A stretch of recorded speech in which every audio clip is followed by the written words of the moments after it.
ಯಾಕೆ ಬರೋದಿಲ್ಲ ಸಾಹೇಬ್ರ? ಬಾಕಿ ಎಷ್ಟು ಉಳಿದ್ರಿ? ಎಸ್ ಆರಾಮ್ ಸರಿ 4,700 ಕೋಟಿ ರೂಪಾಯಿ ಬಾಕಿ ಉಳಿದದ್ದು ಹೇಳ್ರಿ. 4,700 ಕೋಟಿ ಹಿಂದೆ ರೈತರು ಎಷ್ಟದಾರ? ಒಂದು 20 ಲಕ್ಷ ರೈತರು ಅದಾರಲ್ಲ, ರೈತರು ಅದಾರ್ರಿ.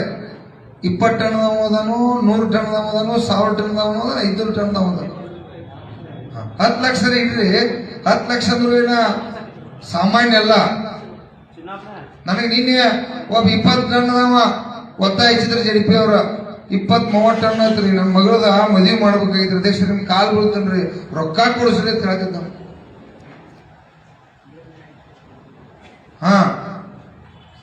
ಸಾವಿರಾರು ಸಮಸ್ಯೆ ಅದಾವ. 10 ಲಕ್ಷ ಮಂದಿ ಹಿಡ್ಕೊಂಡು ಕಡಿಮೆ ಹಿಡ್ಕೊಂಡು ಹೆಚ್ಚಿರ್ಲಿ.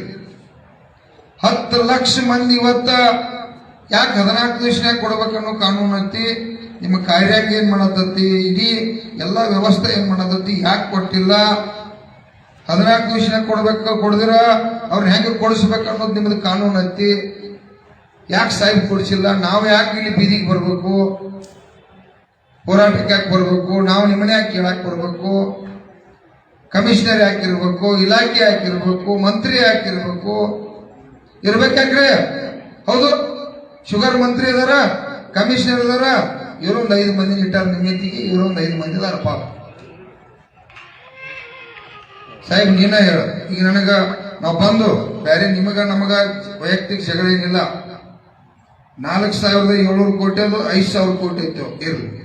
5,000 ಕೋಟಿ ರೂಪಾಯಿ ಇವತ್ತಿಂದ ಇವತ್ತ ಹಣ ಜಮಾ ಮಾಡ್ಬೇಕಂತೇಳಿ ಇವತ್ತು ಕರ್ನಾಟಕ ರಾಜ್ಯ ರೈತ ಸಂಘ ಒತ್ತಾಯ ಮಾಡ್ತಾರೆ. ಒತ್ತಾಯ ಎಷ್ಟೇ ಅಲ್ಲ, ಮಾಡಿದಾಗ ಹೋಗವ್ರ, ಅವಾಗ ನಿಮ್ಮನ್ನು ಬಿಡವ್ರ, ಎಲ್ಲ ನಡೆಯುದು. ಶುಗರ್ ಮಂತ್ರಿ ಕರ್ಸ್ಕೊತಿರೋ, ನೀವೊಬ್ರು ಪ್ಯೂನ್ ಎಲ್ಲ ಕೊಡಿಸಿ ನಡಿ, ನಮ್ಗೇನ್ ತೊಂದರೆ ಇಲ್ಲ. ಶುಗರ್ ಕಮಿಷನರ್ ಬಂದು ಕೊಡಿಸ್ಬೇಕಂತನೂ ತೊಂದರೆ ಇಲ್ಲ. ಬಾಕಿ ಕ್ಲಿಯರ್ ಆಗಿತ್ತಂದ್ರೆ ನಾವು ಜಾಗ ಬಿಟ್ಟು ಮನೆಗೆ ಹೋಗುತ್ತೋ. ಆಮೇಲೆ ಬಂದು ಕೊಡ್ತೀನಿ ಸಮಾಧಾನ ಕೊಡ್ತೀನಿ. ಅವರು ಹೇಳಿಗಪ್ಪ, ಆಮೇಲೆ ನಿಮ್ಮ ಮಾತಾಡಕ್ಕೆ ಎಲ್ಲಿ ಹೋಗುದಿಲ್ಲ. ಕರಿಬಸಪ್ಪ ಸಾಹೇಬ್ ಇಲ್ಲೇದಾಗದೈತಿ, ಒಟ್ಟ ಏನು ಕೆಲಸ ಇಲ್ಲ. ಇದನ್ನ ಕಬ್ಬಿನ ಬಾಕಿ ವಸೂಲಿ ಮಾಡೋದು ಏನೈತಿ? ಅಣಕಮಠ ನಾವು ಹೋಗಾಕ್ ಮಾಡಿಲ್ಲ, ಅವ ಹೋಗಾಕ್ ಮಾಡಿಲ್ಲ. ಅದು ಯಾರಿಗೆ ಹೇಳ್ತೀರಿ ಮಾಡ್ತೀರಿ ಮಾಡ್ರಿ. ನಮಗ್ ಮಾತ್ರ ಸಾಹೇಬ್ ರೊಕ್ಕ ಬೇಕ. 3 ತಿಂಗಳ, 1 ತಿಂಗಳ, 2 ತಿಂಗಳ, 1 ತಾಸು ಅಂದ್ರೂ ಕೂಡ ಕಷ್ಟ ಆಯ್ತು ಇಲ್ರಿ. ಮಾರ್ಚ್ದಾಗ ನಾವು ರೊಕ್ಕ ತುಂಬಬೇಕು ಬೇಡ? ಅವರು ಜಮಾ ಆದ್ರು ಬ್ಯಾಂಕ್ನವ್ರು 30,000 ರೂಪಾಯಿ ಕೊಡತ್ತಾರ, ಹೌದಿಲ್ಲ? ಮತ್ತೆ ಹೆಚ್ಚಿಗೆ ಕೊಡತ್ತಿಲ್ಲ, ಇಂಟ್ರೆಸ್ಟ್ ಹಾಕಿ ಕೊಡ್ಬೇಕ. ಕೊಡಿದ್ರ ಈ ಶುಗರ್ ಕಮಿಷನರ್ ಇಲಾಖೆ ಇರೋಂಗಿಲ್ಲ, ಬೇಡ ನಾವು ತಗೋತು ಕಾಯಂ ಅವರ ಗಚ್ಚಾಗಿ ಬಿಡ್ತಲ್ಲ. ಈಗ ನಾವು ನಿಮ್ಮ ಮೇಲೆ ಅವಲಂಬನೆ ಆಗಿದ್ವು. ಈ ಶುಗರ್ ಕಮಿಷನರ್ ಇಲಾಖೆ ಐತಿ, 14 ವಿಷಯ ಕೊಡಿಸ್ಬೇಕು ಅನ್ನೋ ಕಾನೂನು ಐತಿ. ಕೊಡಿಸಿದ್ರ ಅವ್ರು ಕಾನೂನು ಪ್ರಕಾರ ಕೊಡಿಸ್ತಾರೋ, ಅದಕ್ಕೆ ಶಾಸಕಾಂಗ ವ್ಯವಸ್ಥೆ ಐತಿ, ನ್ಯಾಯಾಂಗ ಐತಿ ಅಂತೇಳಿ ನಾವು ಸೋಮದು. ಇದು ಎಲ್ಲ ಹೇಳ್ತಾರ. ಈಗ ಒಂದು ಹೇಳಿ ಕೊಡತ್ತಾನ ಮಾತಾಡ್ತಾರ. ಯಾವ್ಯಾವ ಕಾರ್ಖಾನೆ ಬಾಕಿ ಉಳಿದವ್ ಕೂಡ ಹೇಳ್ತಾರ. ಹೇಳಬೇಕು, ಅವ್ರದ್ದು ಕೆಲಸ ಐತಿ. ನೀವು ಕೇಳ್ರಿ, ನಮ್ಮ ಮೀಡಿಯಾ ದೇವರುಗಳು ಅವರು ಕೂಡ ಮಾಡ್ರಿ. ರಾಜ್ಯದ ಮುಖ್ಯಮಂತ್ರಿ ಕಳಿಸ್ರಿ ನಮ್ಮ ಸುದ್ದಿ ಸಾಹಿಬಾಗ. ಯಾಕಂದ್ರ ಅದು ಹುಲಿ ಹಂಗ ಕೆಳಗೆ ತಲೆ ಹಾಕೊಂಡೈತಿ. 5,000 ಕೋಟಿ ಬಾಕಿ ಐತಿ. ನಾಳೆ CM ಬಾಗಲಕೋಟಿಗೆ ಬರತ್ತಾರ. ಮತ್ತು ಇವೆಲ್ಲ ವಿಷಯ ಸೀರಿಯಸ್ ಅದಾವು ಸಾಹೇಬ್ರ. ಕಬ್ಬಿನ ಬಾಕಿ ಬೇಕು, ನೀವು ಡಿಟೇಲ್ಸ್ ಆಗಿ ಹೇಳ್ರಿ. ಯಾವ ಕಾರ್ಖಾನೆ ಅವ್ರು ಎಷ್ಟೆಷ್ಟು ಬಾಕಿ ಉಳ್ಕೊಂಡಾರ ಅನ್ನೋದ ಈ ವ್ಯವಸ್ಥೆ ನೋಡ್ಬೇಕು, ಹೌದ್ರಿ? ಯಾಕಂದ್ರೆ ದೊಡ್ಡ ದೊಡ್ಡ ಘಟಾನುಘಟಿಗಳದಾರ, ಗೊತ್ತಾಗ್ಬೇಕಲ್ಲ ಸಮಾಜಕ್ಕ. ಏನ್ ಈ ರೈತ ಕುಲದ ಮೇಲೆ ದ್ರೋಹ ಬಗೆತಾರೋ, ಈ ಕುಟುಂಬಗಳ ಮೇಲೆ ಇವ್ರ ಗೋರಿ ಮೇಲೆ ರಾಜಕಾರಣ ಮಾಡತ್ತಾರ ಅನ್ನೋದು ಗೊತ್ತಾಗ್ಬೇಕು.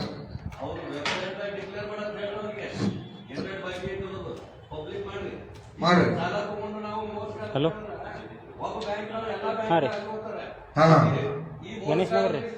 ಊರಾಗ ನಮಗ ಸಾಹೇಬ ಊರಾಗ ಹರಾಜು ಬರೀಕ್ರಿ. ಈಗ ಮೊದಲು ಊರಾಗ ಹಚ್ತೀರಿ, ಈಗ ಆನ್ಲೈನ್ ದಾಗ ಬಿಟ್ಟಿದಾರ. ಈಗ ಆನ್ಲೈನ್ ದಾಗ ಮನಿ ಹರಾಜು ಮಾಡತ್ತಾರ, ಹೌದ್ರಿ? ಅವಾಗ ಮೊದಲು ಏನಾಗಿತ್ತು, ಊರಾಗ ಡಂಗರ ಪಡೆದು ಪಂಚಾಯತ್ ಕೇಳಿ ಲೆಟರ್ ಹಚ್ತಾರ. ಈಗ ಆನ್ಲೈನ್ ಮೇಲೆ ಹರಾಜು ಹೆಂಗ್ ಬದುಕುದ?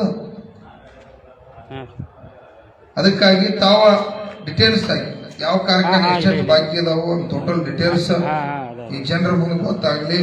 ತಾವ್ ಹೋದ್ರಿ ನಾ ಬಿಜಾಪುರ ಬಾಗಲಟ್ಟಿ ಬರತಾರ ಸ್ಟಾರ್ಟ್ ಆಗೈತಿ ಈಗ.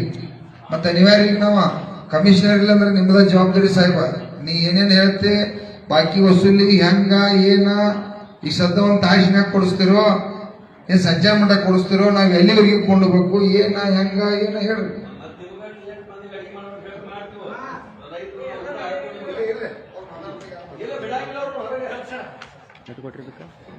ಎಲ್ಲ ರೈತ ಬಾಂಧವರಿಗೆ ಸ್ವಾಗತ ಕೋರುತ್ತಾ ಇವತ್ತು ಕಮಿಷನರ್ ಅವರು ನನ್ನ ಕಳಿಸಿದ್ದಾರೆ. ಅವರು ಅಸೆಂಬ್ಲಿ ಸೆಷನ್ ಇರೋ ಕಾರಣಕ್ಕೆ ಅವರು ಅಟೆಂಡ್ ಮಾಡೋದಕ್ಕೆ ಆಗಿಲ್ಲ. ಇವತ್ತು ಅವರೇ ಬರ್ತಿದ್ರಿ, ಇಲ್ಲ ಅಂದ್ರೆ ಅಸೆಂಬ್ಲಿ ಇರೋದ್ರಿಂದ ನಾನು ಬರೋದಕ್ಕೆ ಆಗ್ತಾ ಇಲ್ಲ, ನೀವು ಹೋಗಿ ಬನ್ನಿ ಅಂತ ಕಳಿಸಿದ್ದಾರೆ. ಅದಕ್ಕೋಸ್ಕರ ನಾನು ಬಂದಿದ್ದೀನಿ. ಚುನ್ನಪ್ಪ ಸಾಹೇಬರು ಇನ್ನೇನು ನಮಗೆ ಸುಮಾರು 15 ವರ್ಷದಿಂದ ಸ್ನೇಹಿತರಿದ್ದಾರೆ. ಇವತ್ತಿಗೆ 28/2 ಫೆಬ್ರವರಿ ಎಂಡಿಂಗು 4,700 ಕೋಟಿ ಬಾಕಿ ಇದೆ. ಅಂದ್ರೆ 2 ಶುಗರ್ ಫ್ಯಾಕ್ಟರಿಗಳು 100% ಪೇಮೆಂಟ್ ಮಾಡಿದ್ದಾರೆ. 79 ಫ್ಯಾಕ್ಟರಿಗಳು ಪೆಂಡಿಂಗ್ ಇದೆ. ಆಲಸಿದ್ದನಾಥ ನಿಪ್ಪಾಣಿ ಮತ್ತೆ ವೆಂಕಟೇಶ್ವರ ಪವರ್ ಪ್ರಾಜೆಕ್ಟ್ ಬೆಳಕೆ 2 ಫ್ಯಾಕ್ಟರಿಗಳದ್ದು 100% ಪೇಮೆಂಟ್ ಆಗಿದೆ. ಈಗ ನಾವು ಬಾಕಿ ಇರೋದಕ್ಕೆ ಶುಗರ್ ಕಮಿಷನರ್ ಆಫೀಸು ಸುಮ್ಮನೆ ಕುಂತಿಲ್ಲ, ಸಾಕಷ್ಟು ಪ್ರಯತ್ನ ನಡೆಸಿದೆ. 6 ರಿಂದ 7 ಸಾರಿ ಶಾಸನಬದ್ಧ ನೋಟಿಸ್ಗಳನ್ನ ಜಾರಿ ಮಾಡಿದ್ದೀವಿ. ಹಂಗಾಗಿ 80% ಪೇಮೆಂಟ್ ಆಗಿದೆ. 80% ಅಂದ್ರೆ 22,000 ಕೋಟಿ ಕೊಡಬೇಕಾಗಿತ್ತು. ಈಗ ಸುಮಾರು 17,500 ಕೋಟಿ ಪೇಮೆಂಟ್ ಆಗಿದೆ. ಇನ್ನು 4,700 ಕೋಟಿ ಬಾಕಿ ಇದೆ. ಅಂದ್ರೆ ಬೇರೆ ಸ್ಟೇಟ್ಗಳು ಕಂಪೇರ್ ಮಾಡಿದ್ರೆ ನಮ್ದು ಸಹ ಪ್ರೋಗ್ರೆಸ್ ಚೆನ್ನಾಗಿದೆ. ಕಂಪೇರಿಟಿವ್ಲಿ ಮಹಾರಾಷ್ಟ್ರ ಅಂಡ್ ಉತ್ತರ ಪ್ರದೇಶ ದೇಶದಲ್ಲಿ 2 ಸ್ಟೇಟ್ಗಳು ಹೈಯೆಸ್ಟ್ ಶುಗರ್ ಪ್ರೊಡಕ್ಷನ್ ಇರೋಂಥ ಸ್ಟೇಟ್ಗಳು. ಆ 2 ಸ್ಟೇಟ್ಗಳು ಕಂಪೇರ್ ಮಾಡಿದ್ರೆ ನಮ್ಮ ಸ್ಟೇಟೂ ಸಹ ಪೇಮೆಂಟ್ ಪ್ರೋಗ್ರೆಸ್ನಲ್ಲಿ ತುಂಬಾ ಮುಂದೆ ಇದೆ. ಜೊತೆಗೆ ನಾವು ಯಾವ ಶುಗರ್ ಫ್ಯಾಕ್ಟ್ರಿ 75%ಗಿಂತ ಪೇಮೆಂಟ್ ಯಾರು ಕಡಿಮೆ ಮಾಡಿದಾರೋ ಆ ಎಲ್ಲ ಫ್ಯಾಕ್ಟ್ರಿಗಳಿಗೂ ಸಹ ನಾವು ನೋಟಿಸ್ ಇಶ್ಯೂ ಮಾಡಿದ್ದೀವಿ. ನೋಟಿಸ್ ಇಶ್ಯೂ ಮಾಡಿ ನೀವು ಪೇಮೆಂಟ್ ಮಾಡಲಿಲ್ಲ ಅಂದರೆ ನಾವು ರಿಕವರಿ ನೋಟಿಸ್ ಇಶ್ಯೂ ಮಾಡ್ತೀವಿ ಅನ್ನೋದನ್ನ ಮೆಸೇಜ್ ಕೊಟ್ಟಿದ್ದೀವಿ. ಜೊತೆಗೆ ಒಂದು ಡಿಸ್ಟಿಕ್ ಲೆವೆಲಲ್ಲಿ ಒಂದು ಕಮಿಟಿ ಫಾರ್ಮೇಷನ್ ಮಾಡಿದ್ದೀವಿ. ಆ committee joint director of agriculture ಅಧ್ಯಕ್ಷತೆಯಲ್ಲಿ the food and S Nijalingappa sugar institute, ಜೊತೆಗೆ ಆ ತಾಲೂಕ್ ತಹಶೀಲ್ದಾರ್, ಇವರು 4 ಜನ ಕಮಿಟಿ ಮೆಂಬರ್ ಇರ್ತಾರೆ. ಅವರು ಜೊತೆಗೆ ಅಲ್ಲಿ ಲೋಕಲ್ ಏನ್ ಸಪ್ಲೈ ಮಾಡೋಂಥ ರೈತ ಮುಖಂಡರುಗಳನ್ನ ಸೇರಿಸ್ಕೊಂಡು ಫ್ಯಾಕ್ಟ್ರಿಗೆ ವಿಸಿಟ್ ಮಾಡಿ ಪೇಮೆಂಟ್ ಪೊಸಿಷನ್ ಅನ್ನು ವೆರಿಫೈ ಮಾಡಬೇಕು ಅಂತ ನಾವು ಡಿಸ್ಟಿಕ್ ವೈಸ್ ಒಂದು ಕಮಿಟಿ ಮಾಡಿದ್ವಿ. ಆ ಕಮಿಟಿ ಜೊತೆಯಲ್ಲಿ ನಮ್ಮ ರೈತ ಕಬ್ಬು ಬೆಳೆಗಾರರಂತ ರೈತರು ಮುಖಂಡರು ಸಹ ಇನ್ವಾಲ್ವ್ ಆಗಬೇಕು ಅಂತ ಡೈರೆಕ್ಷನ್ ಕೊಟ್ಟಿದ್ದೀವಿ. ಅವರು ನಮಗೆ ರಿಪೋರ್ಟ್ ಮಾಡ್ತಾರೆ. ಅದರ ಮೇಲೆ ನಾವು ಸ್ಟ್ರಿಕ್ಟ್ ಆಕ್ಷನ್ ಮಾಡಬೇಕು ಅನ್ನೋದು ಉದ್ದೇಶ ಇದೆ. ಆ ಕಮಿಟಿ ವೆರಿಫೈ ಮಾಡ್ತಾ ಇದೆ. ಈಗ ಆ ರಿಪೋರ್ಟ್ ಬಂದ ತಕ್ಷಣ ನಾವು ಪೇಮೆಂಟ್ಗೆ ಎಫೆಕ್ಟಿವ್ ಸ್ಟೆಪ್ಸ್ ತಗೊಂತೀವಿ. ಈಗ ಲಾಸ್ಟ್ ಇಯರ್ ಕಂಪೇರ್ ಮಾಡಿದ್ರೆ ಈ ಸಾರಿ ಕ್ರಷಿಂಗ್ ಜಾಸ್ತಿ ಆಗಿದೆ. ಅಂದ್ರೆ ಲಾಸ್ಟ್ ಇಯರ್ ಎಂಟೈರ್ ಸೀಸನ್ ನಲ್ಲಿ 521 ಲಕ್ಷ ಟನ್ ಕ್ರಶ್ ಆಗಿತ್ತು. ಈ ಸಾರಿ 550 ಲಕ್ಷ ಟನ್ ಈ ಡೇಟ್ಗೆ ಅಂದ್ರೆ ಫೆಬ್ರವರಿ ಎಂಡಿಂಗ್ಗೆ ಕ್ರಷಿಂಗ್ ಆಗಿದೆ. ಇನ್ನೂ ಸಹ 20 ಲಕ್ಷ ಕ್ರಷಿಂಗ್ ಆಗೋ ಸಾಧ್ಯತೆ ಇದೆ. ಅರೌಂಡ್ 570 ಲಕ್ಷ ಟನ್ ಈ ವರ್ಷ ಕ್ರಷಿಂಗ್ ಆಗುತ್ತೆ. ಲಾಸ್ಟ್ ಇಯರ್ ಕಂಪೇರ್ ಮಾಡಿದ್ರೆ 50 ಲಕ್ಷ ಈ ಸಾರಿ ಕ್ರಷಿಂಗು ಜಾಸ್ತಿ, ಪೇಮೆಂಟು ಜಾಸ್ತಿ ಆಗುತ್ತೆ. ಅಂದ್ರೆ ಈಗಲೂ ಸಹ 2025-26ನೇ ಕ್ರಷಿಂಗ್ ಸೀಸನ್ನು 63 ಶುಗರ್ ಫ್ಯಾಕ್ಟರಿ ಇರೋ ಟೋಟಲ್ ಕ್ರಷಿಂಗ್ ಮಾಡಿರೋಂತ 81 ಶುಗರ್ ಫ್ಯಾಕ್ಟರಿಗಳಲ್ಲಿ 63 ಶುಗರ್ ಫ್ಯಾಕ್ಟರಿಗಳು ಕ್ರಷಿಂಗ್ ಸ್ಟಾಪ್ ಮಾಡಿದ್ದಾವೆ. ಇನ್ನು 18 ಶುಗರ್ ಫ್ಯಾಕ್ಟರಿಗಳು ಕ್ರಷಿಂಗ್ ನಡೆಸ್ತಾ ಇದ್ದಾರೆ. ಹಂಗಾಗಿ ಸೀಸನ್ ಕಂಟಿನ್ಯೂ ಇರೋದ್ರಿಂದ ಪೇಮೆಂಟ್ ಮಾಡೋಂಥ ಅವಕಾಶಗಳು ಇರ್ತವೆ. ಪೂರ್ತಿ 100% ಫ್ಯಾಕ್ಟರಿಗಳು ಕ್ರಷಿಂಗ್ ಸ್ಟಾಪ್ ಆಗಿದೆ ಅಂದ್ರೆ ನಾವು ಇಮಿಡಿಯೇಟ್ಲಿ ಆಕ್ಷನ್ ಮಾಡೋದಕ್ಕೆ ಅವಕಾಶ ಇದೆ. ಈಗ ಕ್ರಷಿಂಗ್ ನಡಿಬೇಕಾದ್ರೆ ನಾವು ಅವರಿಗೆ ಇಮಿಡಿಯೇಟ್ಲಿ ಲೀಗಲ್ ಆಕ್ಷನ್ ಮಾಡಿದ್ರೆ ಅನಾನುಕೂಲ ಆಗೋ ಸಾಧ್ಯತೆ ಇರೋದ್ರಿಂದ ನಾವು ಶೋಕಾಸ್ ನೋಟಿಸ್ ಜಾರಿ ಮಾಡಿ ರಿಕವರಿಗೆ ಆಕ್ಷನ್ ಮಾಡಿದ್ವಿ ಡಿಪಾರ್ಟ್ಮೆಂಟ್ ಕಡೆಯಿಂದ. ಇಷ್ಟು ಮಾಹಿತಿನ ನಾನು ತಮ್ಮ ಗಮನಕ್ಕೆ ತರಕ್ಕೆ ಪ್ರಯತ್ನ ಮಾಡ್ತೀನಿ.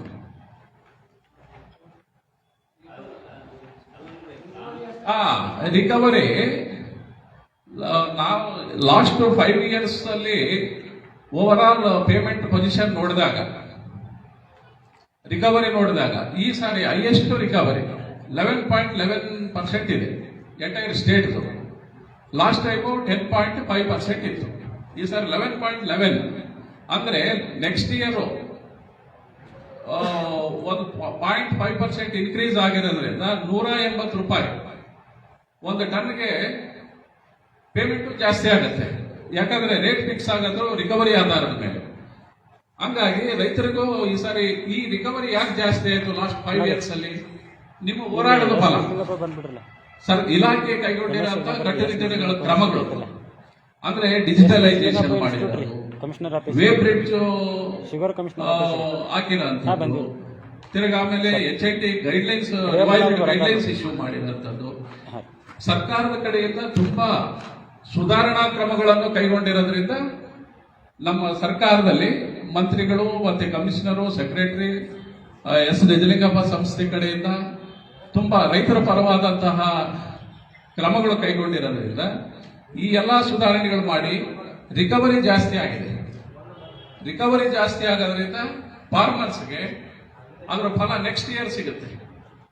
ಹಂಗಾಗಿ ಸರ್ಕಾರ ರೈತರ ಪರವಾಗಿ ಏನೆಲ್ಲ ಬಿಗಿ ಕ್ರಮಗಳು ಕೈಗೊಳ್ಳಬೇಕು ಅದನ್ನೆಲ್ಲ ತಗೊಂಡಿದೆ.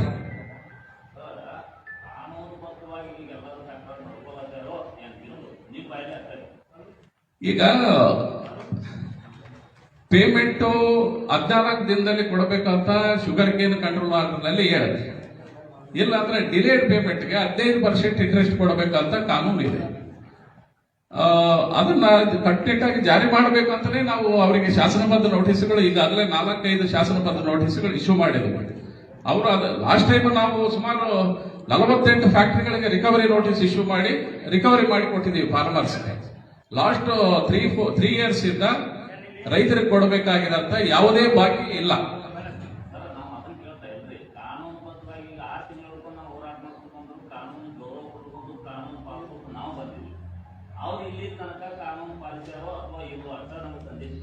ಇಲ್ಲ ಕಾನೂನು ಪಾಲನೆ ಮಾಡೋದಕ್ಕೆ ಸರ್ಕಾರ ಎಲ್ಲಾ ಬಿಗಿ ಕ್ರಮಗಳು ಕೈಗೊಂಡಿದೆ.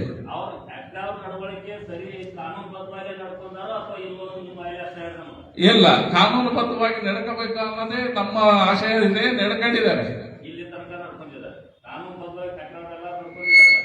ಅವರು ಏನು ಡಿಕ್ಲೇರ್ಡ್ ಅಮೌಂಟ್ ಅನೌನ್ಸ್ ಮಾಡಿದ್ದಾರೆ ಪರ್ ಟನ್ಗೆ ಪ್ರತಿ ಫ್ಯಾಕ್ಟರಿ ಅವರು ಏನು ಸರ್ಕಾರದ ಆದೇಶ ಪ್ರಕಾರ 3,500 3,300 ಕೊಡಬೇಕು ಅಂತ ಆದೇಶ ಆಗಿದೆ. ಆ ಆದೇಶದ ಪ್ರಕಾರ ಪ್ರತಿ ಫ್ಯಾಕ್ಟರಿ ಅವರು ರೇಟ್ ಫಿಕ್ಸ್ ಮಾಡಿ ಪೇಮೆಂಟ್ ಮಾಡ್ತಾ ಇದ್ದಾರೆ.